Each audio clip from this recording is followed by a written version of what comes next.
averaged about 15 mentions. So this suggests to us that there is something about an electoral story happening, that some of the behavior we see is consistent with governors responding to the electoral incentives that are in front of them. So what about sort of policy effects? You know, there are a couple different ways this might work.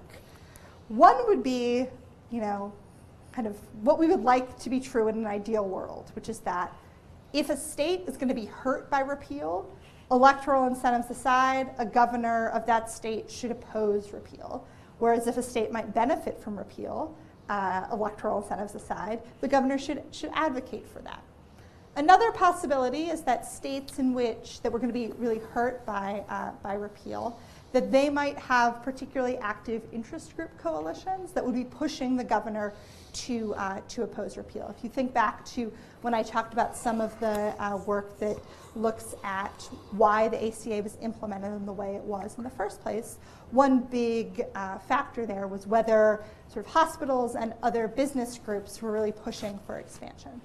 So this is some data that Elizabeth and I put together in September when the Senate was thinking about this Graham-Cassidy Heller-Johnson proposal. And what that proposal would have done was basically take the money that was that's currently available under the ACA, convert it into a block grant where it just goes to states as a big chunk of money, with states having some ability just to decide how that money was spent. And it would also implement certain caps on Medicaid spending. And so the Kaiser Family Foundation took a look at what the projections and the projected changes for different states would be under this proposal. So in this graph, the right side is states that would benefit from the change. The left side are states that would lose from the change. And it's in billions of dollars. And then the bars, our red bars, are governors who came out against this proposal: Jersey, New Mexico, Ohio, and Vermont. On the supporting the proposal side, we see it cut both ways. So we see some governors who whose states were projected to benefit coming out in support. But we also see some governors whose states were projected to lose coming out in support of the proposal, including, again, our friends, Governors Ducey and Hutchinson, who are, again, in that group of governors who are running for re-election in 2018. So was 2017 unusual? Was kind of the level of activity that we saw governors engage in different than past healthcare debates over issues that have shared federal and state responsibility? The short answer, at least when we're comparing 2017 to 1997 and the creation of the Children's Health Insurance Program, is yes. So remember I told you that there were about 900 mentions of governors and their positions on ACA repeal in newspaper articles in 2017.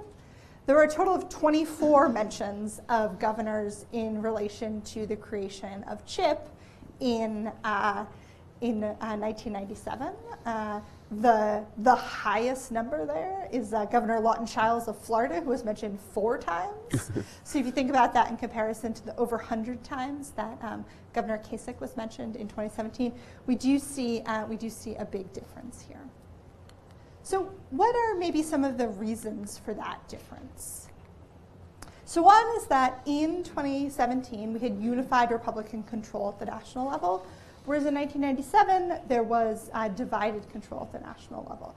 Republicans controlled Congress, and there was a Democratic president in the White House. And this may have led governors in 1997 to think, you know, we need to be less active on this issue because we know that divided government at the federal level might produce a compromise that reflects a mix of Democratic and Republican preferences better, as opposed to 2017, when unified government potentially had the ability for Republicans to implement something that was on a more party line basis. Another reason that we might have seen this difference is that in 1997, we were looking at a prospective new program, a gains for governors, whereas in 2017, we were looking at the prospect of big losses for some governors. And one thing we know from sort of the psychology literature is that people tend to be more sensitive to losses than they are to gains. And so if we're thinking about kind of the downstream electoral consequences, voters might be more aware of losses that they incurred in 2017, and that would trickle up to governors who felt the need to be more active. The 1997 legislation was bipartisan from the start. The two biggest champions of it were Senator Kennedy of Massachusetts, a Democrat, and Senator Hatch of Utah, a Republican. It was also a much smaller change, so again, governors may not have felt the need to be quite as active. And it had very popular potential beneficiaries. It's really politically popular to insure kids. This is a quote from the governor of Nevada in 1997, who pointed out that governors welcomed the opportunity to build on their previous successes in extending health insurance to more kids. So one of the things that we're going to be working on in this project is continuing to explore some of these explanations for what makes some of these cases different than others. So just to sort of conclude, and then I'll talk a little bit about what we should watch going forward, that was proposed in 2017. If those were governors who are up for re-election this year in deep red states like Arkansas, those governors might have felt, because of the overall national political environment, it was the politically optimal thing to do to come out against or in favor of repeal, I should say. Whereas we saw several of the governors who came out against repeal are Republican governors from bluer states like Maryland and Massachusetts, where the ACA is broadly popular. And then there's some suggestive evidence that these policy effects may have played a role. The governors were paying attention to what actually would have happened in their states and were responding by pushing back against the federal government because of that. So what else should we pay attention to going forward in this area? So now that we've seen what's the likely end of major legislative efforts to repeal the ACA, where else might we see state-federal tension in the healthcare area? So a couple things to watch here is Massachusetts, which is a state with a Republican governor, is currently proposing adopting a drug formulary, which basically means a list of prescription drugs that Medicaid would cover. Currently, that's not permitted as part of Medicaid. And this seems like the kind of thing that a conservative administration would be interested in approving. It's very focused on controlling costs, that sort of thing. But the Trump administration has expressed skepticism about approving Massachusetts' request to do this. So that's one kind of interesting case of tension that we might watch. The other is in Idaho, where the state of Idaho has a proposal to basically allow insurance companies to sell health insurance plans that don't comply with the ACA. Again, given the Trump administration's hesitancy about the ACA, we might think they would be excited about this prospect, but they've so far been a little lukewarm towards it. They've basically said that Idaho can't do exactly what it wants. Maybe it can do something else that might have similar effects. But again, these are two Republican-led states that are pushing back and in some conflict with the federal government on health policy. What are some other policy areas that we might watch here? So one that Elizabeth and I have written a little bit about that we're paying attention to is education. So if we think back to the confirmation of Betsy DeVos to be the education secretary about a year ago, that was very contentious, in part because there were Republican senators, two of whom, Susan Collins of Maine and Lisa Murkowski of Alaska, ended up voting against DeVos, who heard from a lot of their constituents that Secretary DeVos's pro-charter school, pro-school choice agenda would not necessarily work well for states with large rural populations. And so that's one place where we might see more tension. And then lastly is some interesting environmental policy areas. So we saw, I think earlier this year, the Trump administration propose to expand offshore drilling. And immediately, the state of Florida said, we don't want this. Again, it's Florida, led by Republican Governor Rick Scott. And then the Trump administration changed its proposal to exempt Florida from the expansion. So again, lots of interesting places to watch as Republican-led states either go along with or push back against what the federal government is up to. So I will stop there, and I'm happy to take questions. Cool. Thank you, Molly. Questions for Molly? Yeah. Was there like significant international reaction to the repeal of the individual mandate at all? So in December, when so as part of the tax bill that was passed in December, Republicans were successful at repealing the individual mandate. We haven't collected the newspaper data, but from just kind of paying attention to this, I don't think there was nearly as much, and there are a couple of reasons for that. Number one, the individual mandate doesn't necessarily have effects that differ a lot across states because everyone was subject to it. So it's not the case that because you live in Nevada, which has expanded Medicaid, versus living in a state that hasn't, you're going to feel really different effects of the policy. The other reason is because the individual mandate was far and away the least popular part of the Affordable Care Act. People hate being told they have to do things like buy insurance.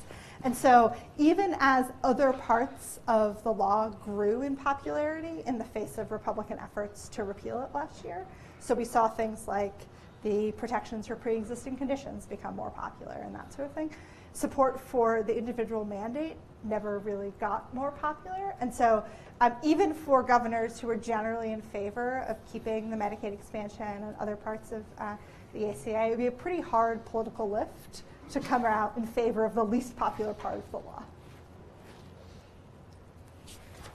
Yeah?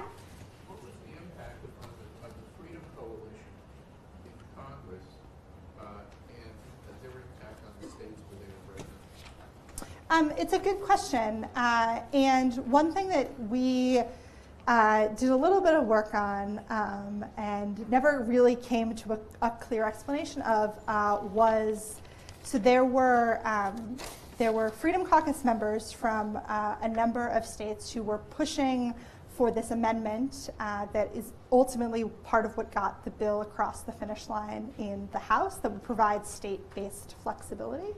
And in that case, we saw some House members who weren't part of the Freedom Caucus align with the Freedom Caucus, despite the fact that it would be quite unpopular in their states.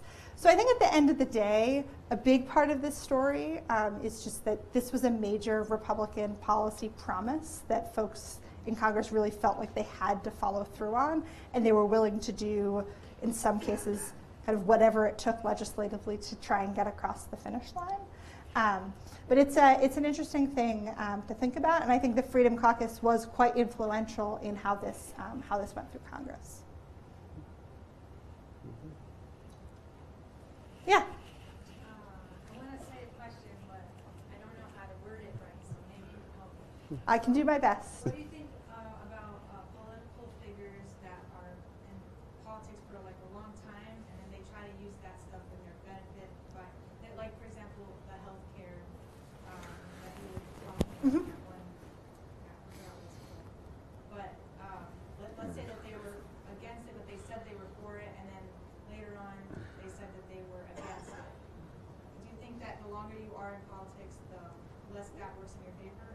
So I certainly think the longer one's political career lasts, the more likely it is you're going to find yourself in situations that pressure you to take one position versus a different position. Yeah, like Hillary Clinton.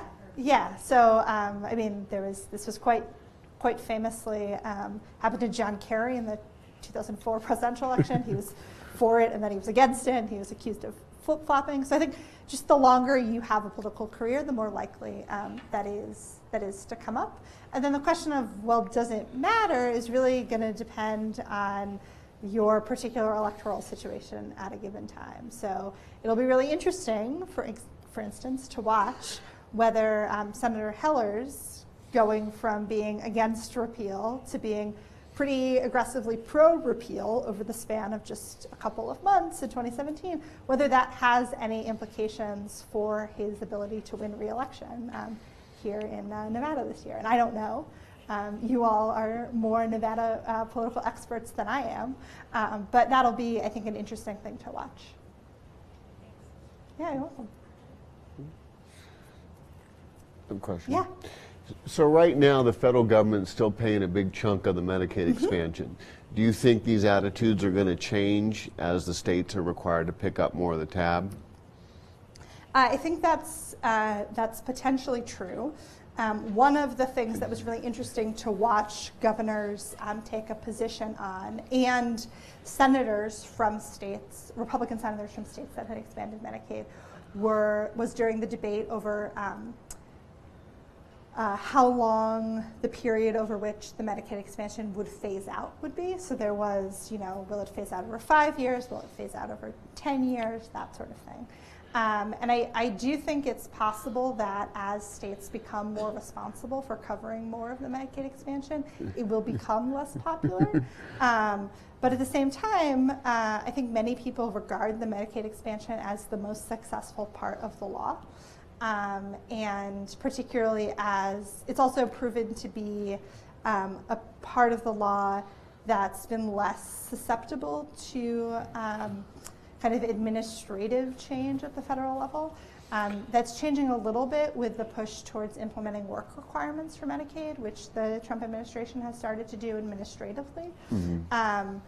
But it'll certainly be interesting to watch, and including, to get back to something I mentioned in the talk, the fact that there are some of these governors who were the highest profile supporters of keeping the Medicaid expansion won't still be in office. They're term limited out. So it's hard to say kind of what the next order consequences of what we're looking at here will be. But I do, one of the big takeaways that I think we've had from this project so far is that this activism by governors was really relevant in the debate. All right, I got another one for you. Okay, go for it. So do you think part of the struggles for Republicans, repeal was the easy part, but the replace part? Because, at the end of the day, this is started as a Republican idea as the alternative to Clinton care. Yes, Romney yes. is the first to do it in Massachusetts. Yeah, so I do think, and if we go back all the way to the beginning of the talk, when I talk about what happened in January of 2017, this question of whether Republicans were going to repeal and replace at the same time, or repeal now and replace later, was actually a big sticking point. And from my perspective, that was kind of the place where things really started to go off the rails for Republican efforts. I don't think that Republicans, particularly Paul Ryan in the House, thought he was going to have as much trouble as he did uniting his caucus behind kind of a grand strategy, not even the particulars. So there was one part of the Republican conference in the House who said, if we repeal the bill now, but give ourselves 2 years to come up with a replacement, we're never actually going to repeal the bill. We're going to say we did it, but we're just going to keep kicking the can down the road. There was another part of the House Republican Conference who said, if we repeal the bill now without a replacement, we're never actually going to replace the law.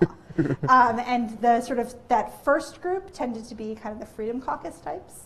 That second group tended to be more moderate establishment Republicans. And together, they had enough votes to basically force some sort of agreement, which ended up being, we're going to repeal and replace at the same time, which proved to be really hard to do. Yes? You're dealing with Congress, you're dealing with the governors. Do you think voters are even cognizant of any of this? So, I think that because the ACA was sort of a high enough profile issue, that I do think that registered with a lot of voters, that there was activity on this issue, that there was the potential that the law was going to be repealed. Whether voters were actually distinguishing between what the governors wanted and what Congress wanted. I think I'm also sort of skeptical, and I think a lot of the research I talked about supports me in that skepticism.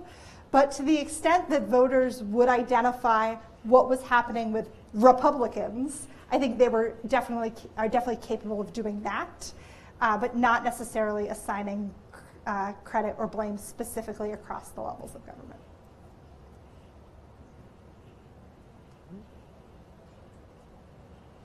Any other questions for Molly? All right, we can all get home and get the hockey game starts in 10 minutes. Yeah. Thank you. Thank you.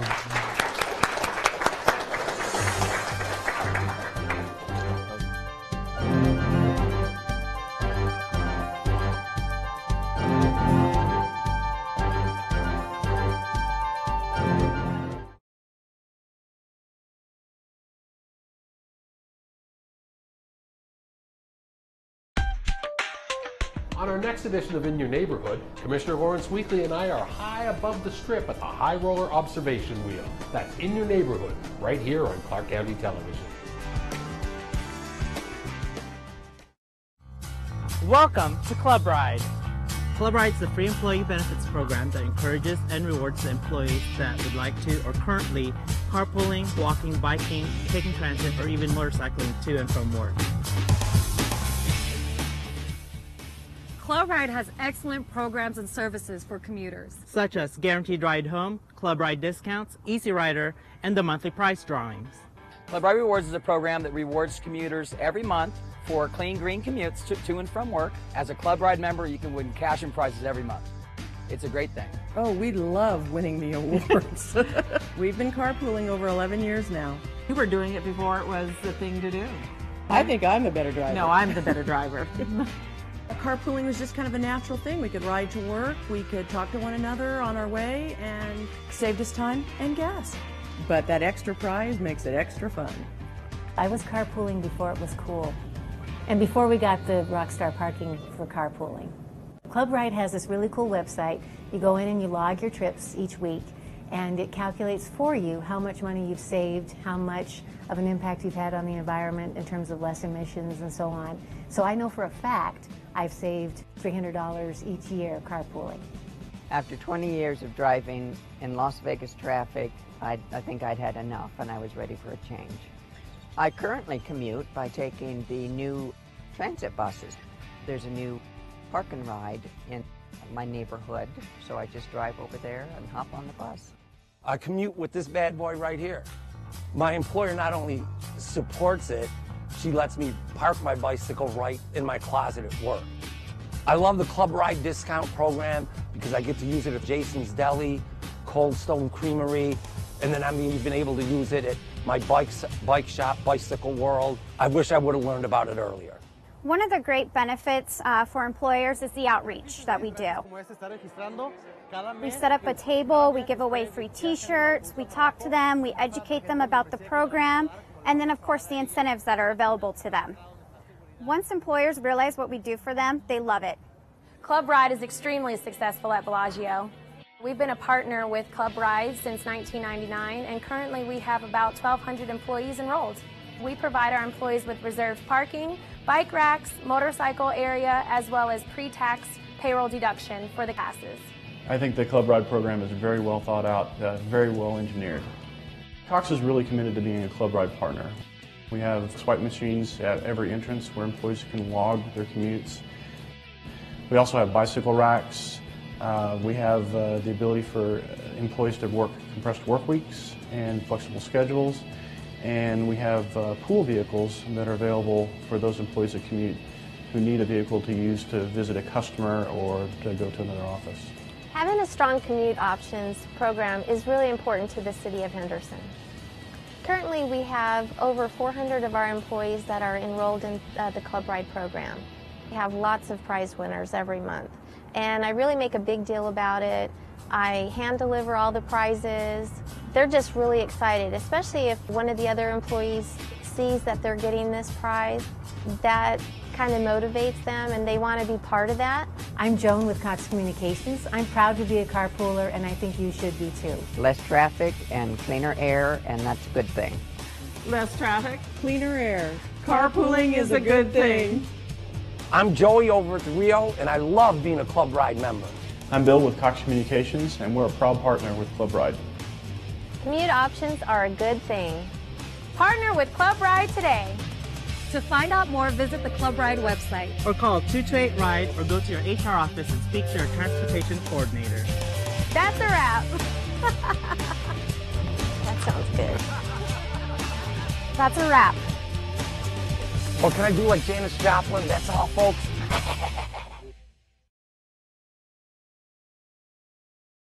On the next edition of Clark County Chronicles, flash flood season is here, an annual reminder to turn around, don't drown.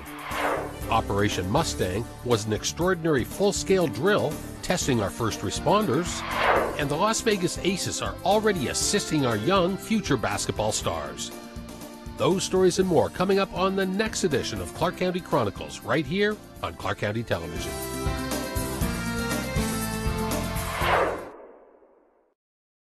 See what you can discover at the Las Vegas Natural History Museum. Visit Treasures of Egypt, a trip to King Tut's tomb and recreations of some of Egypt's best-known artifacts. Explore it for yourself.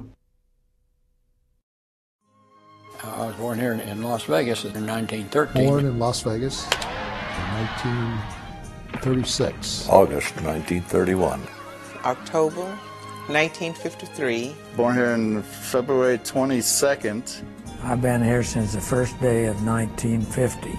Came to Las Vegas in 1949. I came to Las Vegas in 1953. October 3rd, 1949. 1952 September. I moved here in 1955. Came to Las Vegas in 1943. In 1961. I was born here in Clark County before Las Vegas.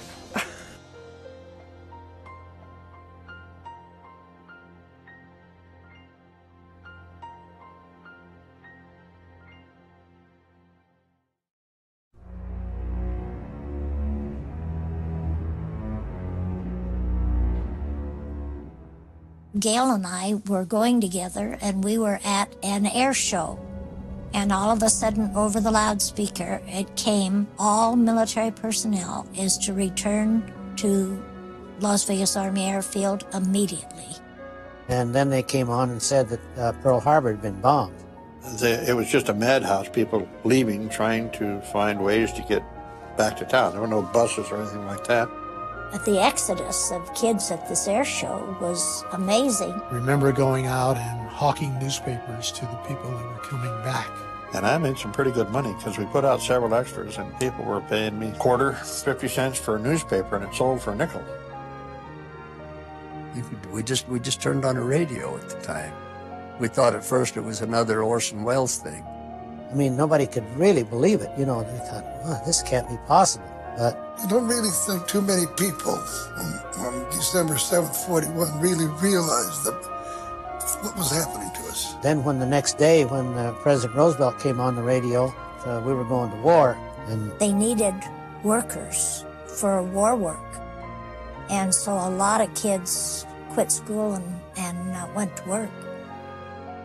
We quit high school. We quit our last year of high school and joined the Navy. Then when I graduated from high school, I went to work out at the magnesium plant. And I worked out there for a while until my number came up in the draft, and then I went to the Army. I got drafted in April 1943, and Daddy went to sign up and they said, no, we won't take you because running a radio station is a vital industry. And if the Japanese bomb the West Coast, the only way we will have of controlling evacuation would be Radio Kino. The war effort was enveloping. Everyone was affected by it. Leather, tires, gasoline, everything was rationed. A milk delivery, believe it or not, as part of the war effort, they hooked the horses up to trucks. During the war, we had no lumber, no critical materials to sell, and Dad just barely held on. Housing was very scarce.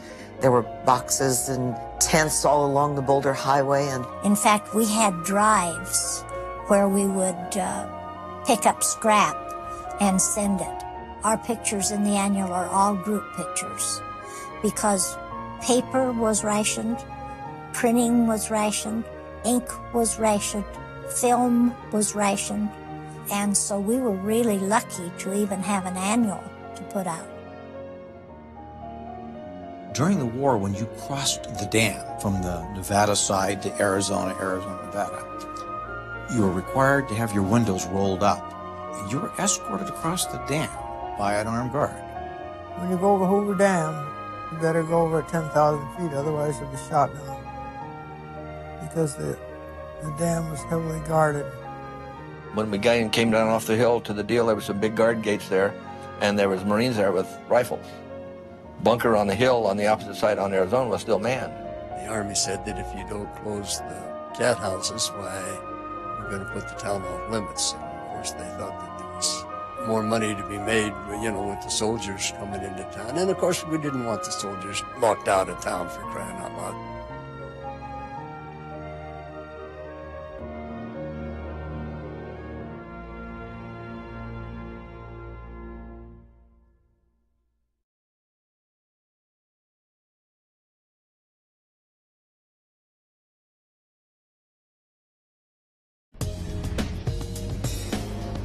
You're watching Clark County Television, our community, our home, Clark County, Nevada.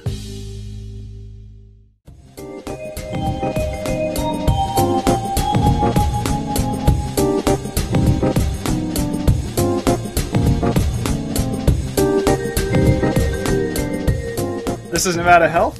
Today we are with Jeff Spar, and he is a Vice President of Specialty Business Development at Anthem Blue Cross Blue Shield. Thanks for coming on the show. Thanks for having me. Great to be here. Yeah. So can you explain to us what integrated population health is? Sure.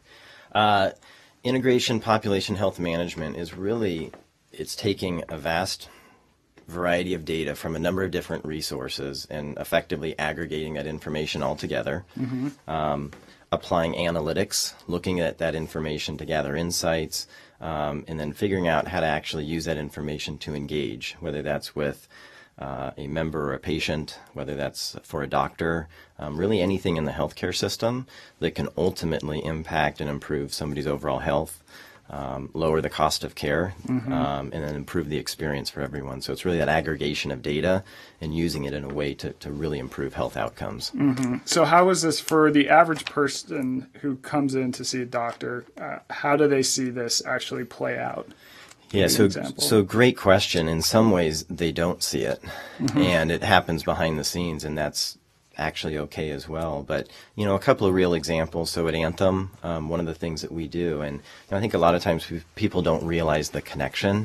One of the things that we're trying to do is put the eyes and the teeth and mental health back into your body and kind of have this holistic view of somebody's overall health. And so we do that by aggregating all of our, all of our products, all of the claims information that comes through those different channels. And so using an example that may or may not be intuitive for vision care as an example, when somebody goes to see their eye care professional, it's the only place on your body where there's an unobstructed view of blood vessels. And so a lot of conditions that impact your circulatory system, most people think, well, I'm just going there because I need a new prescription. Right. The reality is they can see things that may impact, so diabetes, high blood pressure, high cholesterol, even some types of tumors. Wow. Again, things that can manifest themselves through the circulatory system. It's a great early indicator. For us, we partner with eye care professionals to actually get that data back because that's really valuable. The industry in general has really grown up really fragmented and disconnected. So a lot of times that data doesn't go anywhere. For Anthem, what we can do is we can use that. It becomes part of somebody's healthcare record. For example, if they see indications of diabetes, we have tools that then we can do outreach to that member to say, how can we support you on your journey to take care of diabetes? Another example, that's kind of getting information from an eye care professional. The other thing that we did is basic as this is, we really asked providers or eye care professionals, how can we help you deliver better care for our members? And the number one thing they came back with was, how can you help us better understand the health conditions of the person walking into our office? And, for us, we've got a large medical book of business as well. That's something that's pretty easy for us to do. And so what we do is it's kind of grown up, and we joke around, but it's called the big orange button. And so literally eye care professional offices, when they go and look up benefits and eligibility, they click that button and they're getting diagnosis information, prescription drug information, lab results that may have an impact on your eyesight. And why people don't necessarily understand the connection or why this is important is that, when we went back and looked, 22 out of the top 25 most commonly prescribed drugs can have an impact on your vision. Oh, really? Wow. So light sensitivity, blurry vision, double vision. And so the reason that somebody may be presenting into that eye care professional's office could be because of the medication they're taking. And unless, with us sharing that information, it's not something that people intuitively think about. Right. Or they may have filled out, I always joke around whenever I go to a new doctor's office, there's the sheet of paper that's been photocopied for 7 years. It's a little crooked. But I don't keep that up to date necessarily, and I don't always think, because I don't even make the connection that, the pill I'm putting in my mouth could be impacting my eyesight. So, there's examples across a lot of products. Some of those things, may have a real visible patient impact, and some things may happen and they actually don't know they're happening behind the scenes. Mm-hmm. And I think it's interesting because, I think you could argue most people are a little more comfortable going into thinking they're getting a new pair of glasses than going in for an annual checkup or to see a doctor, because that can be a little scarier for most people. Right. So is that something you guys are consciously leveraging with this program? Yeah, I think for us, the beauty is you think about all the interactions you have in this broader healthcare arena. Mm-hmm. I think, again, just the industry's historically been so fragmented that we think of this concept of medical, and we kind of discount these other interactions that occur. But the reality is we know, people on average, they're going to see their dentist 1.6 times a year. 40% of our population will go see their eye care professional in a year. Mm-hmm. And so, if we don't take advantage of those opportunities, we're kind of missing out on the bigger piece of what's going on with that individual. And it's actually a really good opportunity as we continue to partner with doctors, dentists, eye care professionals. They're a really trusted resource. They can actually help communicate back to members. And as they start to become more, we really want kind of an integrated health team in partnership with providers. They can help influence behavior to ultimately get better health outcomes as well. Yeah, absolutely. So the way this would work is, let's say I go in for an eye appointment and they see something in my eyes that indicates, I'm at risk for diabetes. Sure. It gets put into a system that's sent to you guys, and you guys then contact the patient, or... So a few different things. So we get we get more than 1 billion claims a year on our population of members, spanning all products. And when you include medical, pharmacy, dental, vision, behavioral health. So all of that data basically gets aggregated, and then we basically run analytics daily, weekly, monthly, and against evidence-based guidelines. And so we're looking for things, for example, in this case, if it was a newly identified diabetic, then that can be a trigger into our care management program. And so we could have nurses that would reach out to that individual.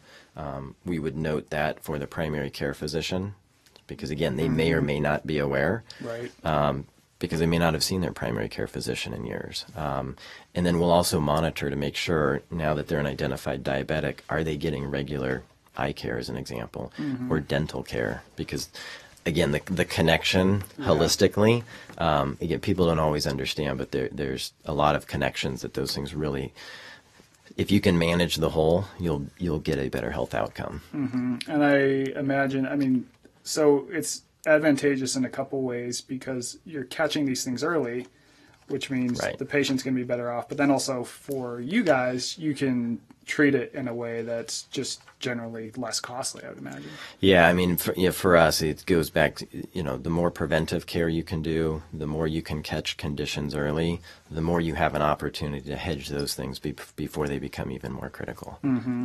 Yeah. Do you guys try to incentivize that preventative care, and how does that work? Yeah, we do. So we have a number of different programs. A lot of times we're selling plans through an employer. So we'll work collaboratively with an employer to figure out what are their objectives for their population, for their employee population. And, we have incentive programs based on what they're trying to achieve. So some folks may be trying to motivate or incent flu shots as an example, or smoking cessation. Those are some of the more popular programs. Right. And so, we'll support them in that with programs.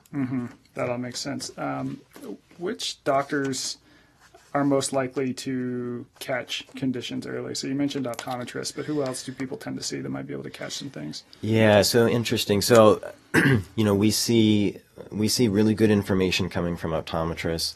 What I don't want to mislead is we've taken some really good steps, but I still feel like this is just the tip of the iceberg. And so I think even with optometrists or ophthalmologists, as an example, we can get even more data as they start to understand, because historically they've not some of them have thought, I'm in the business for checking 20/20 vision and dispensing glasses or contacts. So I think as we continue that partnership, we'll get even more information from optometrists.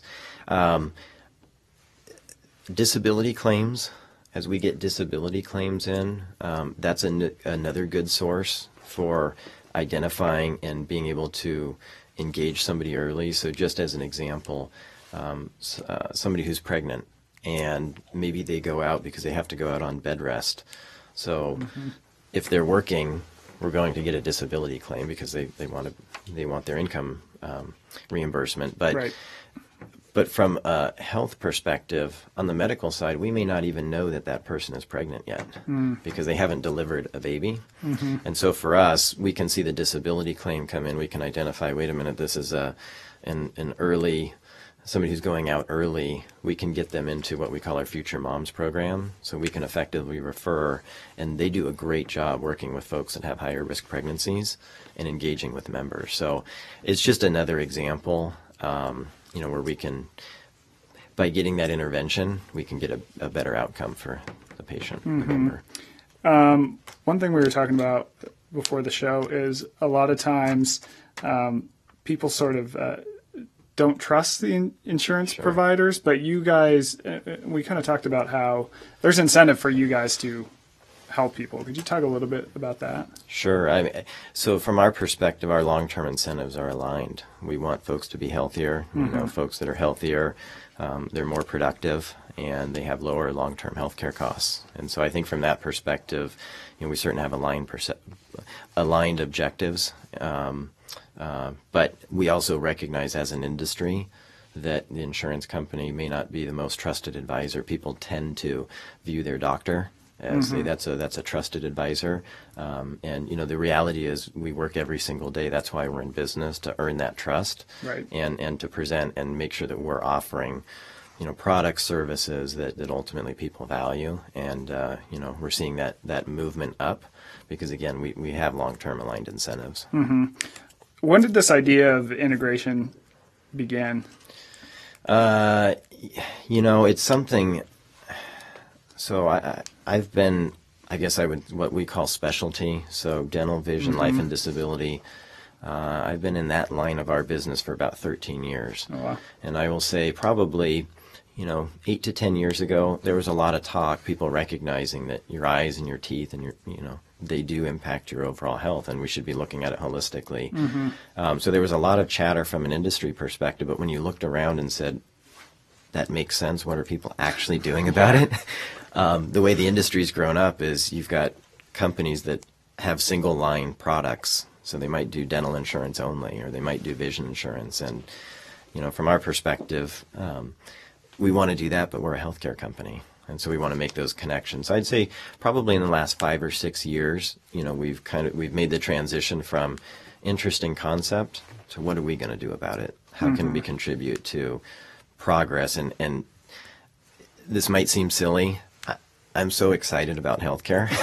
I never would have thought I would say that, but if I think about the next 18 months, the next 24 months, the next 3-year horizon, the reality is technology, data, and our ability as an industry to apply that to truly drive behavior change and get better health outcomes. To me, it's we're pretty darn close to a pretty step change to just the way that we've operated to what we can ultimately do in the industry. Yeah, it's almost like how we've watched our cell phones progress, where we used to have like 10 years ago these big bricks, and now it's like this little supercomputer. Yeah, I mean, so this came out roughly 10 years ago. Yeah. And at the time when people asked, do you need a device that's your, people had MP3 players and, Garmin navigation and cameras and their address book and all of those things. And when people asked, hey, how would you like a device? People actually didn't really even know how to react. So I don't know if I need that because I've never had it before. Right.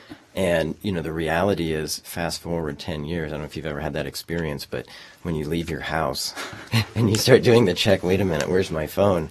And that emotional connection, and and then I start negotiating with myself, wait, I'm going to be away for 20 minutes. Can I survive for 20 minutes, or do I need to turn around? So it went from a device that we didn't know we needed to something that's it's just part of our life now. Yeah. And I think healthcare, from a lot of ways, if I think about the evolution, it just took basic things that we use every day and packaged them together. Mm-hmm. And then, and that's what we're trying to do with integration. Take Right. products and services that people are already using and package them together. And then, as this has evolved, it's the way that it uses data. So now when I take a picture, it knows where I was and tags everything, and address book, I can click somebody's name and it'll map me automatically to where they're at and tell me how long it's going to take. Mm-hmm. I mean, that's to me the evolution that we're on from a healthcare perspective, being able to take data from a lot of different sources, apply technology, and start to do really cool things, some of which we can't even imagine probably at the moment. Mm-hmm.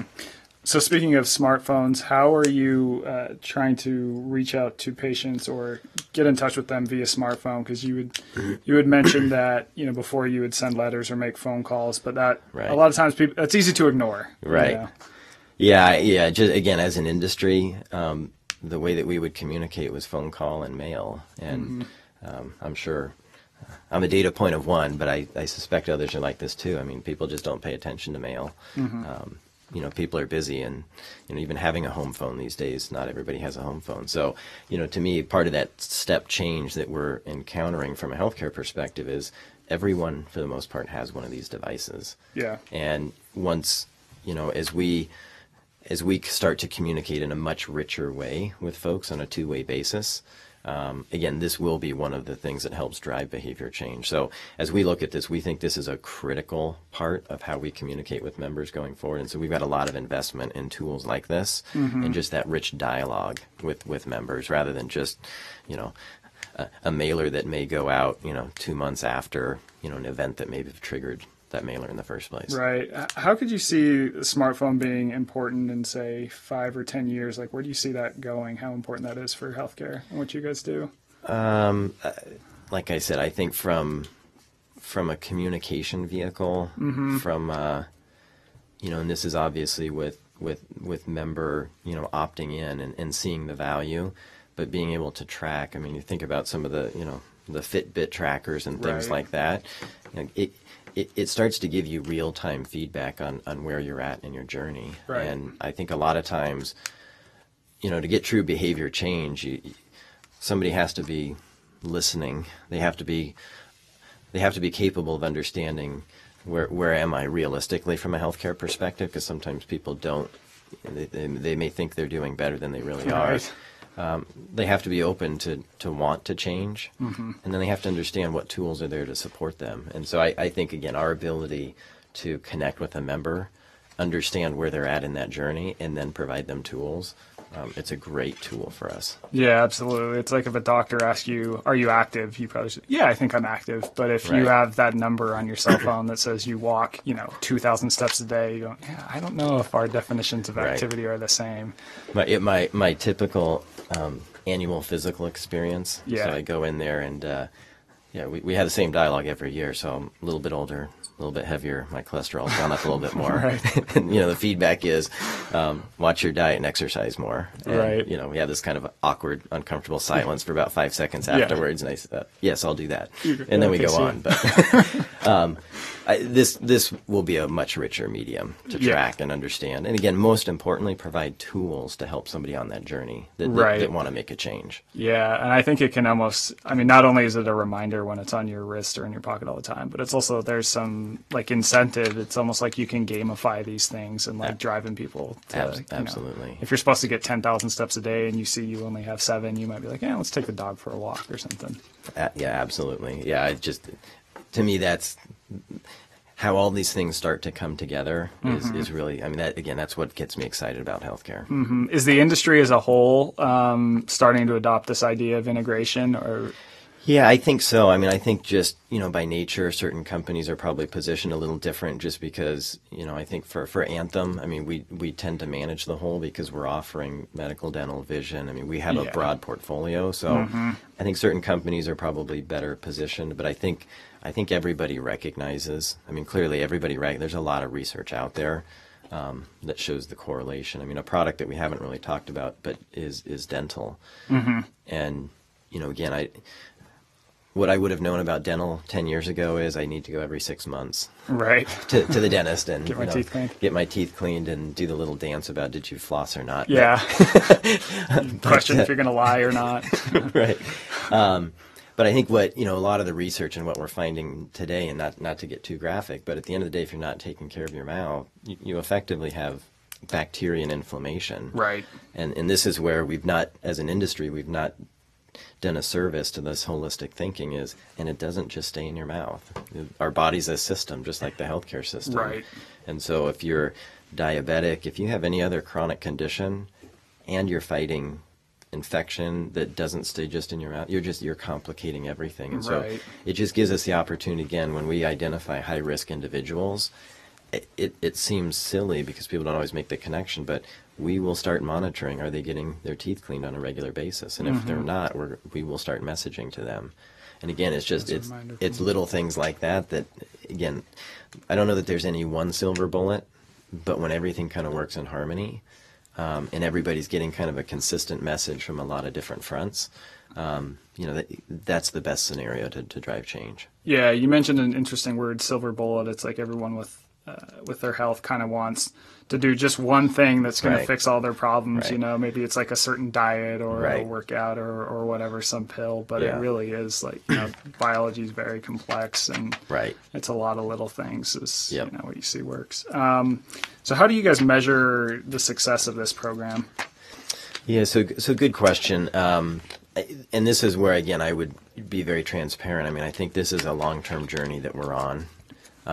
And so some of the things that we look at now, we look at activity. So as an example, we've identified 24,000 diabetics through eye exams last year. So we're looking at it from an activity perspective, or we've monitored and engaged X number of individuals that are not getting regular dental cleanings.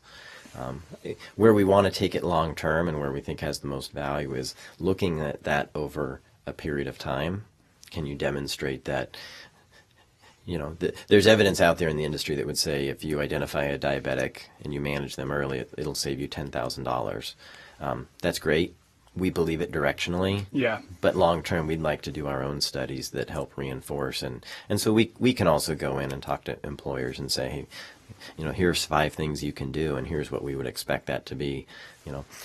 How more productive your employees will be, because that's really important. Right. And then ultimately, from a healthcare perspective, how much we can save them. Right. And those chronic conditions that many of them tend to be preventable, I would imagine.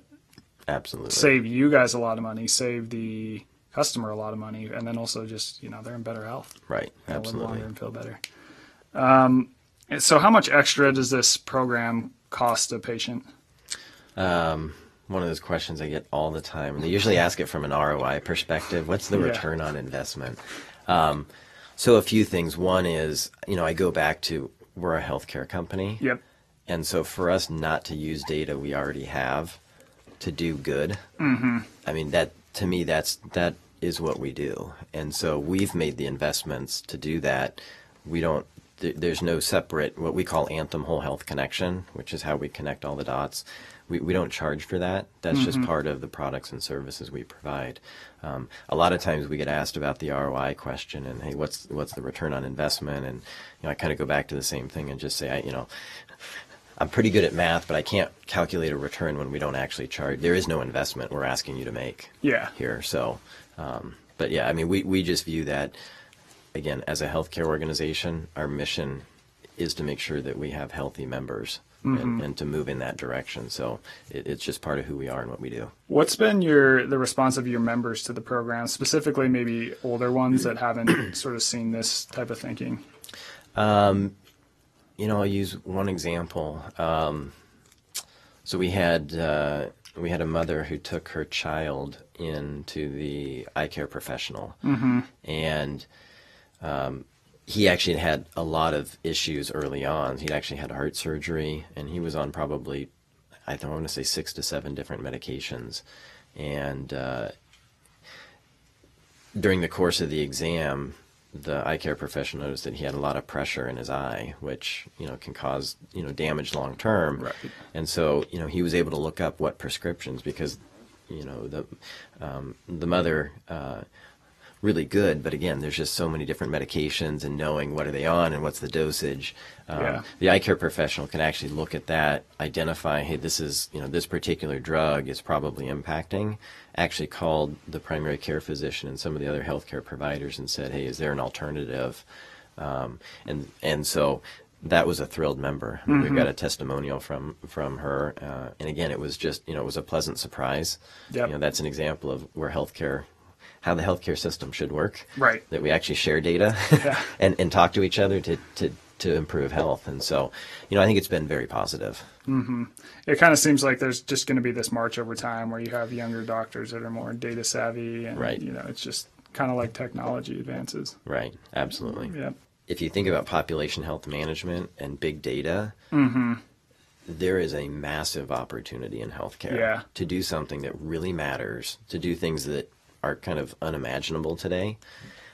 Just to give you, this is just my view, but we take a lot of what I would call structured data. So we have claims data, but if you look at all of the other things that go into somebody's health or can be an indicator of somebody's health, there's a lot of unstructured data out there. Right. And, I think over time, being able to incorporate all of that together, to me, there's a fascinating data science, population, big data kind of concept. That, if there's anybody who's interested getting into that profession, healthcare is a great one, because you can actually do something that really matters. Yeah. And it will change the industry. Yeah, absolutely. And I think it is interesting because you see some of those companies that maybe we can consider a little, quote unquote sexier, like Apple sort of getting into tracking health with the study they've started. And, you might see companies like even Tesla or someone start getting into like health products. And and I think kind of the marriage of the unstructured data and then the structured data, and what,